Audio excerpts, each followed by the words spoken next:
Okay, we're only in Daf Yud and Beis, we're only in the fourth quarter in Daf Yud. Pasuk says, we're going back to explain the story of the Isha Shunamis. It says in the Pasuk, she says to her husband, Nasir no Aliyah's kid, let's build for the tzaddik, for the Navi Elisha, a room, a small room. Tana. Now there's two interpretations. What type of room? How are they building this room? They had an open porch, like an upstairs, an open attic area. And they enclosed it.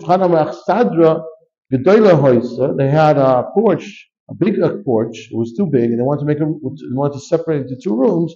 They put up a wall to divide it, the shnayim, into two parts. So that's a little easier to understand the words. Kir usually in Lashon Kodesh means defined as a wall. So I understand why you're dividing it with a wall. But if it was already the walls were there, it was an upstairs attic and it had to be enclosed with a roof on top. So what's the lashon kir? The answer to the question is sheki ruah, that they roofed it, they enclosed it like a lashon tikra. Aliyah, that's the why she called it upstairs, an attic. Aliyah. But if you say it was a divided porch, so what's aliyahs? One answer is Mu'ula. Aliyah is Lashon Mu'ula, just saying it's a nice room, it's a good room, Mu'ula, excellent Shivabatim of the rooms, of the houses. Let's give him a mita, a shochan, a kisei, menorah. So this is all they're doing to host Elisha. If a person wants to be nene, if he does it this way, Elisha, again, he took what he needed, he took the necessities, and he was allowed to do this. He needed to do this. It's important, and it's permissible to do this. But there's another way. There are those tzaddikim that don't want to take any benefit from anyone, so that's also permissible. Al Yehenik Shmuel, even though it's more tircha, but aramasi. Shenemar Ushuvasar Amasa Kisham Beisa. Wherever he went, his house was with him. He brought Amr Rabbi Yechanan. He always carried all that he needed with him wherever he traveled. Plus it goes on the story of Elisha. But time Isha. She said to her husband, the woman of the house, Elisha the Navi is an Ish Kadosh.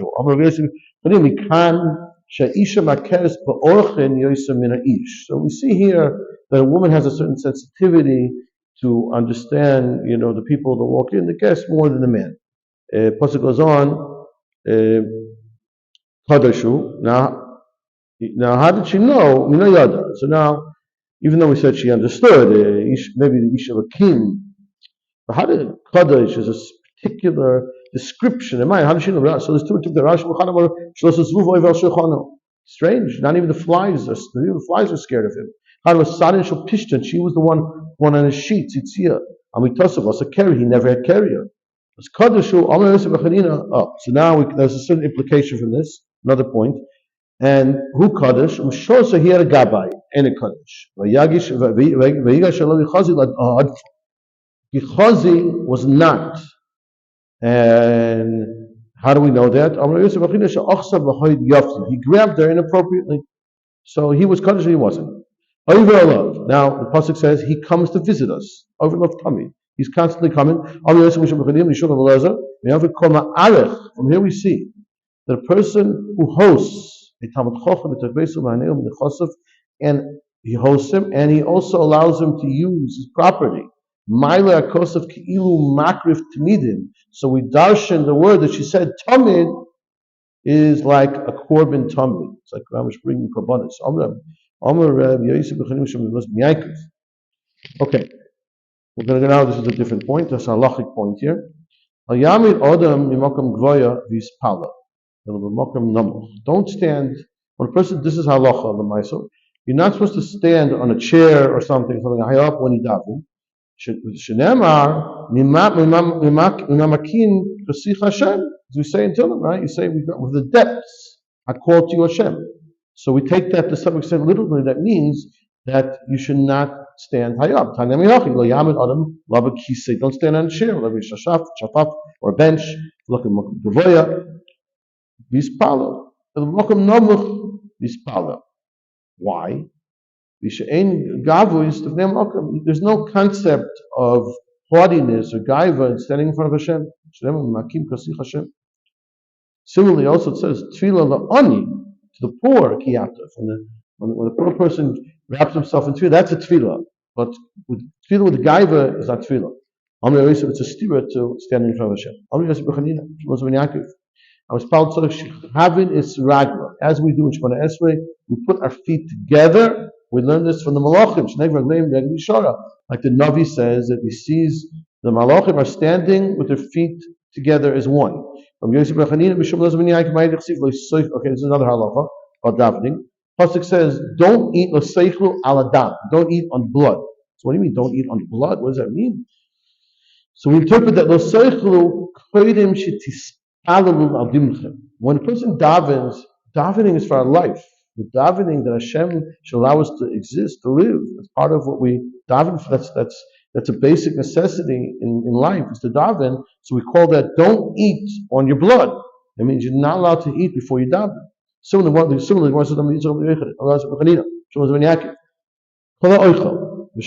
or drink. All of us ishlachta achrei goyecha. Atikri goyecha ela goyecha. Or maybe literally she's like gviyacha, but atikri gviyacha ela goyecha. It's not you do me after your body, but it's rather your haughtiness. You put your gaiva before Hashem. After you're misgaya and you're eating and enjoying yourself, zekibo love malchus shamayim. So therefore, this is the halacha. It is forbidden to eat before you daven.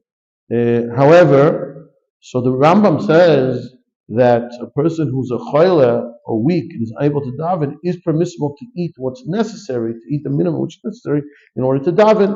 And therefore, the halacha also allows that a person can drink something which is normal to drink, a necessity to daven. You can drink water, and the halacha even says a person can drink coffee before he davens. And even the place can say that a person can drink the coffee in whatever the normal accepted way is to drink the coffee. Even sometimes he puts milk, or maybe sugar in the coffee.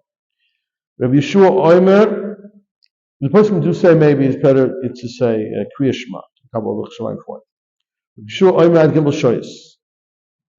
A person can say Kriya Shema up to 3 hours of the day. Now, Lochas Rav Yeshua, that the Zman Kriya Shema is 3 hours. So if the day begins at 6, you have 3 hours till 9 o'clock. It's all relative. It shows money, so it depends on the day. That's where the Luach will tell you that the Seif Zman Kriya Shema is 3 hours into the day, approximately 9 o'clock.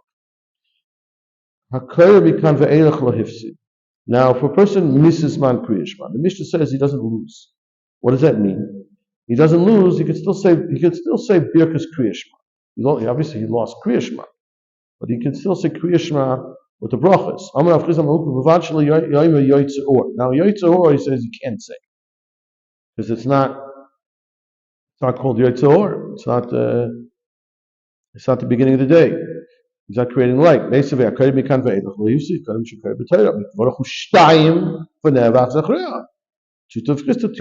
in fact, we disprove that you can make both brachas. You can say Kriya Shema with the brachas as long as it's still Zman Tefillah. As long as it's Zman Tefillah, you're allowed to say Birkas Kriya Shema.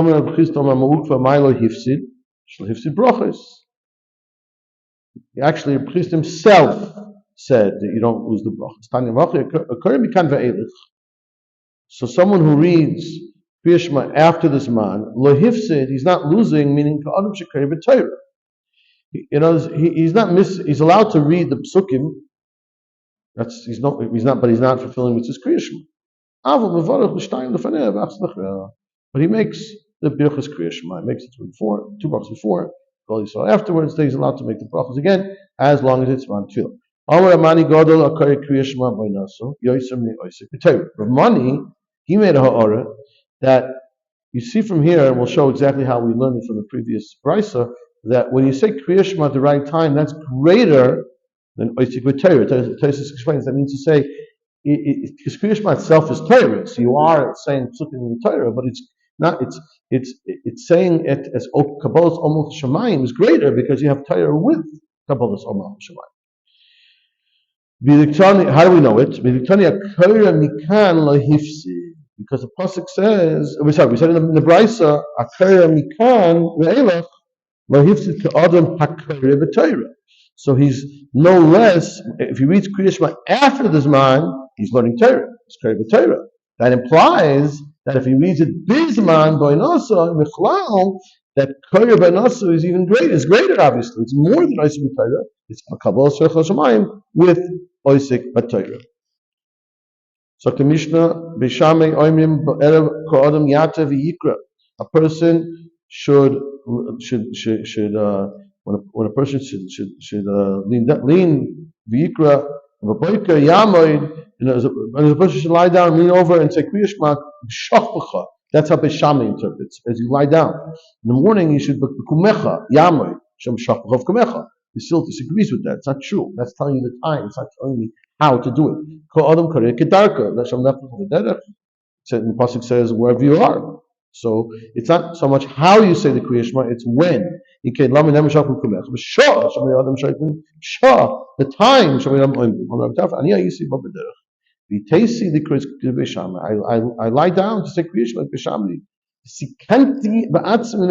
Actually, by doing that, I put myself in danger to fulfill this shittas Beis Shammai, like from listing, from robbers. I'm like Kedai Hayisa. And they said to him, the Chacham said, you deserve this.